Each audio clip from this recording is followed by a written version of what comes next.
خاک پای دوستان شد توتیای دیده من، جای پای دوستداران باد جای دیده من. ما حالا در آثارخانه ادبی استاد صدرالدین عینی قرار داریم. در اینجا استاد صدرالدین عینی با اهل عائله‌شان سالهای آخری عمر خیش را پس سر نمودند. از سالهای 1951 تا سال 1954 یعنی طول 3 سال در اینجا حیات و روزگار داشتند که گرچنده هم کم باشد خاطرات رنگین در این بارگاه دارند. یادآور می‌شویم که در اینجا خانه‌موزه استاد صدرالدین عینی از 15 اپریل سال 1978 سال بخشیده به 100 سالگی زادروز استاد صدرالدین عینی در خیش را به بینندگان باز کرد و تا به این جانب همچون یکی از موضع‌های تاریخی و یکی از بارگاه‌های علم و فرهنگ برای مهمانان، تماشابینان و مهمانان خیش را دارد. از اینجا شهروندان خارجی و به خصوص شهروندان داخلی کشور که از گوشه و کنار تاجیکستان عزیز ما می آیند، حتما می آیند از همین مکان دیدن میکنند و ما هم با همراهی شما حالا وارد آثارخانه می شویم و یک سیر تاریخی میکنیم.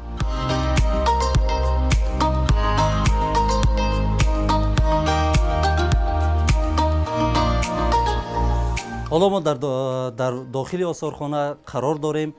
چطوری که شما اینجا میبینید آثارخانه ما از 4 تالار عبارت است.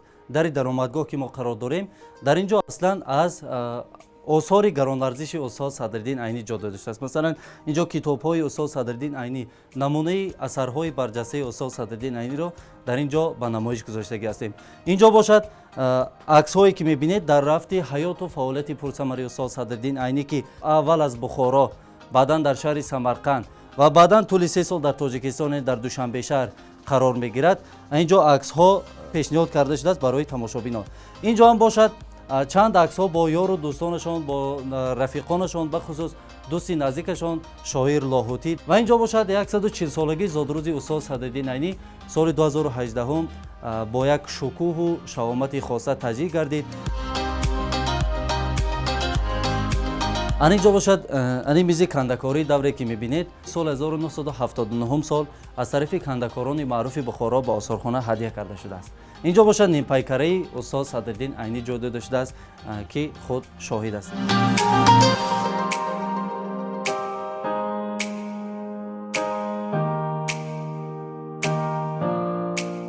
خوش میگذاریم به تالار یکم آثارخانه که در آنجا حیات و روزگاری 40 ساله استاد صدرالدین عینی در شهر بخارا در بر میگیرد. اینجا تالار یکم ما که حیات و روزگاری استاد صدرالدین عینی را از روزی به دنیا آمدنشان، یعنی که از 15 اپریل سال 1878 تا عرفه انقلاب بخارا یعنی تا سال 1917 را در بر میگیرد. اینجا باشد خانه‌ای که استاد صدرالدین عینی به دنیا آمدند. 15 اپریل سال 1878 سال در دهه ساکتره ولایت غژدوان شهر بخارا استاد صدرالدین عینی به دنیا آمدند و این خانه‌ای که در این خانه همراه پدر و مادر و برادرانشان در اینجا طول 12 سال حیاتشان را پس سر کردند.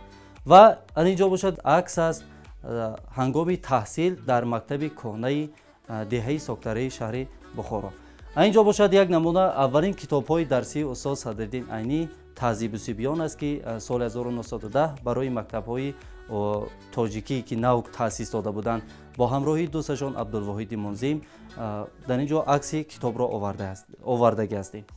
اینجا باشد مسجد دهه ساکتره می باشد که در نزدیکی همین مکتب کهنه که استاد صدرالدین عینی در آنجا تحصیل کردند واقع است. و اینجا خود چنانه که شاهد هستید اینجا یک قلمدانی هست که تقریبا در سن 6 و 8 سالگی استاد صدرالدین عینی پدرشان با استاد صدرالدین عینی هدیه کرده بودند و این نگاره بسیار ارزشمندی است که تا به امروز حسن و خوبی خیش را گم نکرده است. استاد صدرالدین عینی که از خردی بسیار به علم و دانش رغبت داشتند، پدرشان این شوق و هوس استاد صدرالدین عینی را به اینابت گرفته این قلمدان را هدیه کردند. و اینجا باشد عکس منظره های عمومی شهر بخارا اینجا عکس برداری شده است. و اینجا میبینید عکس هایی که میبینید عکس های استادان استاد صدرالدین عینی، استاد شریف جان مختومی صدر ضیا و استاد دامولو اکرام که در مدرسه کوکالتوش با استاد صدرالدین عینی درس گفتگی هستند. و چنانه که ما شاهد هستیم شریف جان مختومی صدرضیا دانشمند بسیار معروف ما که در تربیه استاد صدرالدین عینی سهم بسیار بارز گذاشته هستند و همین گفته های استاد بود تشویقات استاد صدرضیا بود که استاد صدرالدین عینی پس از تحصیل در مکتب کهنه راهسپار بشوند برای ادامه تحصیل در شهر بخارا و مدرسه ها. اینجا باشد یک تو تاقی خود استاد صدرالدین عینی که در اینجا از نگاره های ارزشمند دیگری ما است که از خود استاد صدرالدین عینی به میراث مانده است. این میز کندکاری و لوحی که در اینجا میبینید سال 1979 از طرف کندکاران شهر بخارا به آثارخانه هدیه شده است. و اینجا باشد مدرسه های تحصیل کرده استاد صدرالدین عینی.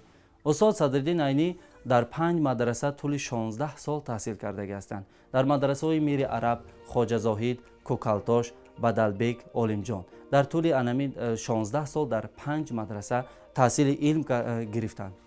و اینجا باشد منظره های قتل و کشتار بیرحمانه حکومت امریکی در پاویست جلادان بخارای استاد صدرالدین عینی بسیار هم خوب تصویر شده است و این چند تصویری هست از حیات همان دوره مردم. و اینجا باشد بیمارخانه کاگان است و این میرزا نظرالله یکی از دوستان استاد صدرالدین عینی بود که همراه استاد صدرالدین عینی با گمان دست داشتند در مکتب های اصول جدیدیه، اصول های نو، یعنی که گروه جدیدان با همراهی استاد صدرالدین عینی که میخواستند مکتب های نو تأسیس کنند، کتاب های درسی ایجاد کرده برای باسواد کردن خلق بخارا کوشش ها میکردند و از زمره معارف پروران که قرار داشتند با همین گمان 75 چوبی زده میشوند با فرمان امیر از طرف جلادان امیر. 9 اپریل سال 1917 در میدان ریگستان شهر بخارا استاد صدرالدین عینی، میرزا نظرالله و چند تن از جدیدان را 75 چوبی میزنند و این پشتی استاد صدرالدین عینی است که خود میبینید. هنگامی در بیمارخانه کاگان تابت گرفتن استاد صدرالدین عینی پس از آن که 75 چوب امیری در پشتشان میزنند و میارند در بیمارخانه کاگان.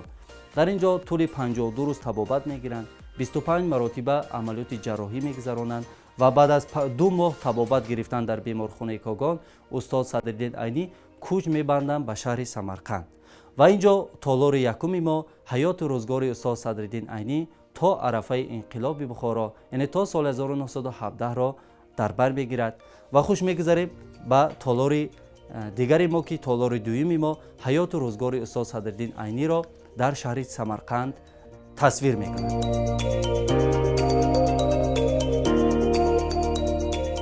اینجا تالار دومی آثارخانه ادبی استاد صدرالدین عینی است که این تالار دومی ما حیات و روزگاری استاد عینی را چطوری که گفتیم در شهر سمرقند طول 31 سال پربرار عمر استاد صدرالدین عینی در شهر سمرقند در بر میگیرد.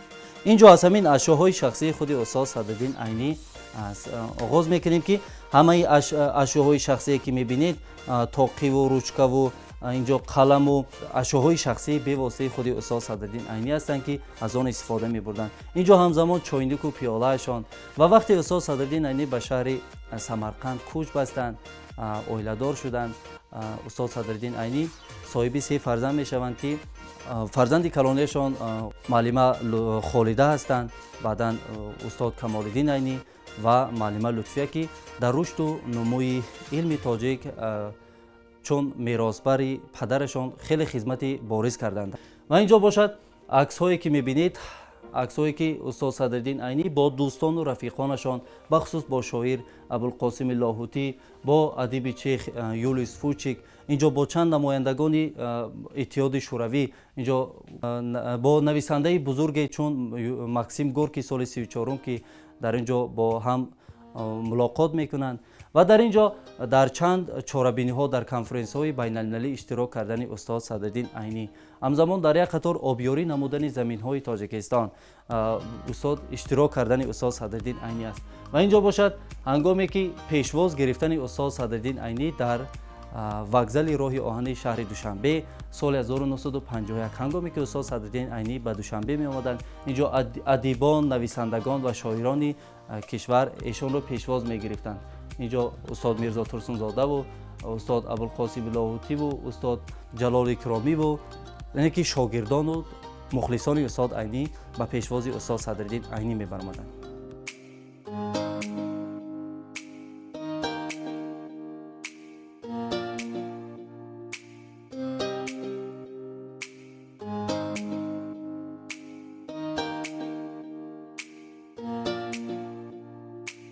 тамошобинони гиромӣ, чӣ тавре ки мо шумо шоҳид ҳастем, чӣ тавре ки мо шумо маълумот дорем, дар ҳаёти ҷумҳурии тоҷикистон воқеан ҳам як рӯйдоди фарҳангӣ ва сиёсӣ ба амал меояд, яъне ки таъсиси академияи илмҳои тоҷикистон.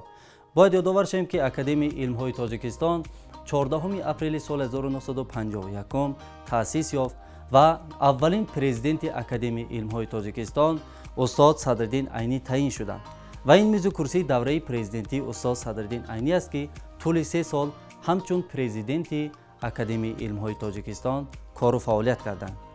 باید قید کردن به مورد است که این میز کرسی از خود مصر عرب به اکادمی علم‌های تاجیکستان تحفه می شود و استاد صدرالدین عینی با واسطه همین میز کرسی طول 3 سال در تاجیکستان همچون اولین پرزیدنتی اکادمی علم‌های تاجیکستان کار و فعالیت میکنند.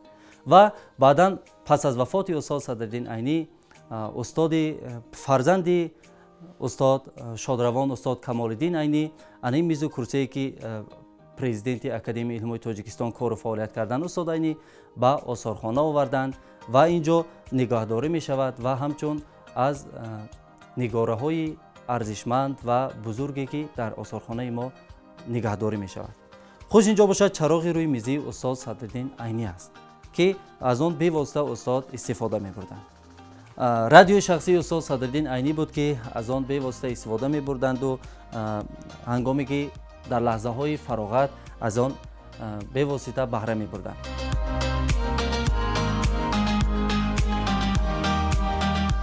مدال هایی که می بینید در اینجا مدال ها برای خدمت های شایان استاد صدرالدین عینی در اینجا برای نمایش گذاشته شدگی است، چون استاد صدرالدین عینی که پیوسته در راه علم و فرهنگ تاجیک خدمت شایسته کردند، این خدمت های استاد صدرالدین عینی از جانب حکومت البته قدردانی میشد. این مدال ها برای خدمت های شایان استاد است. اینجا باشد چنانکه که شما میبینید در اینجا جزدان، همیان و ترموسی که استاد صدرالدین عینی به واسطه استفاده میکردند و در اینجا یکی از نگاره های ارزشمند آثارخانه ما می باشد که در اینجا نگاه داشته می شود. خوش میگذاریم به تالار سیوم ما که حیات و روزگار استاد صدرالدین عینی را طول 3 سال در تاجیکستان عزیز فرا میگیرد.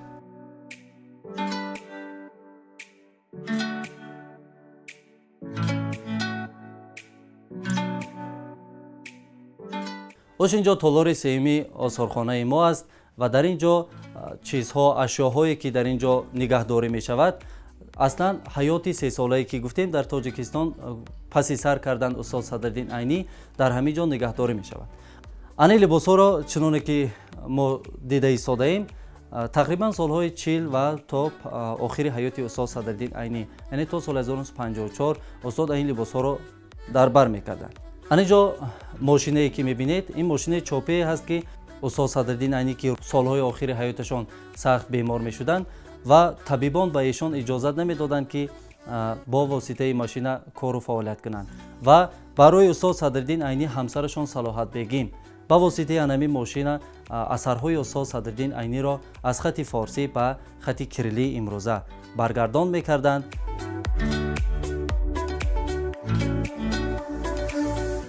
اینجا باشد آثار شاگردان استاد صدرالدین عینی، از جمله کتاب‌های شاگردانشان پولاد طالیز، رحیم جلیل و ساتی ملغزاده در اینجا نگهداری می شود. و اینجا باشد عکسایی که می بینید پیکره استاد صدرالدین عینی واقع در صدبرگ و اینجا هنگامی که استاد صدرالدین عینی قدم زدن در نزد انامین خانه‌شان عکس برداری شدگی است. و اینجا باشد قالینی که می بینید با عکس استاد صدرالدین عینی 15 اپریل سال 1953 سال بخشیده به 75 سالگی زادروزی استاد صدرالدین عینی به ایشان از طرف قالین بافان قیراقم هدیه می گردد. اینجا باشد сандуқи шахсии устоз Садриддин Айнӣ буд, ки дар он дар дохили ин либосҳои устоз Садриддин Айнӣ нигаҳдорӣ мешавад. ан инҷо бошад акси устоз Садриддин Айнӣ ҳангоми фароғат ва мутолиаи газета аст. ва инҷо як манзумае ҳаст бахшида ба устоз Садриддин Айнӣ аз тарафи яке аз адибони Эрон ба устоз Садриддин Айнӣ ҳадия шудагиаст. ан инҷо асои устоз Садриддин Айниро мебинед. ин асо бо нуқра ороиш ёфтагиаст ва устоз Садриддин Айнӣ дар ҳаёташон ду асо доштанд ва як асояшон дар хонамузеи устоз Садриддин Айнӣ дар шаҳри Самарқанд нигаҳдорӣ мешавад ва якеаш бошад дар осорхонаи адабии устоз Садриддин Айнӣ дар ҳамин макон. ва ин охирин акси устоз Садриддин Айнӣ пеш аз вафотшон дар бостонсарои ҳукуматӣ соли 1954 аксбардорӣ шудааст. ва инҷо дастхати устоз Садриддин Айнӣ аст. чанд намуна аз осори гаронарзиши устоз Садриддин Айнӣ, ки ҳамчун роли шаҳодатномаи миллати тоҷикро бозид соли 1926. аксое ки мебинед, ин нақлиёти шахсии устоз Садриддин Айнӣ буд, ки соли 35 барои хизматҳои шоянашон ҳукумати Тоҷикистон ба устод Айнӣ нақлиёти шахсӣ туҳфа мекунад. инҷо чанд то туҳфаҳо ва бахшида ба солҳои зодрӯзи устоз Садриддин Айнӣ. дар зодрӯзи устод Айнӣ аз тарафи ҳукуматҳо, ташкилотҳо қадрдонӣ шудани устод Айнӣ аст, ки дар инҷо ҷамъоварӣ шудааст. ва ниҳоят устоз Садриддин Айнӣ 15 июли соли 1954 дар синни 76 солагӣ аз олам чашм пӯшиданд ва устодро дар назди опера балети ба номи устоз Садриддин Айнӣ ҷаноза мекунанд ва баъдан мебаранд дар боғи ба номи устоз Садриддин Айнӣ. дар ҳамон ҷо ба хок месупоранд. хуш мегузарем ба толори чоруми мо, ки дар толори чоруми мо китобхона унвон дорад.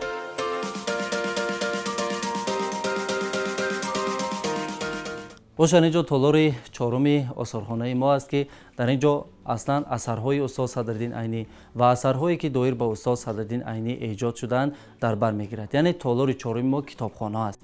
ан инҷо бошад ҳамаи асарҳое ки мебинед, маҷаллаҳо, китобҳое ки мебинед, ҳамаи ҳамин асарҳо дар бораи ҳаёту фаъолияти устоз Садриддин Айнӣ ки эҷод шудагӣ ҳастанд. китобҳои арзишманде ҳастанд, ки доир ба фаъолияти устоз Садриддин Айнӣ сухан меронанд.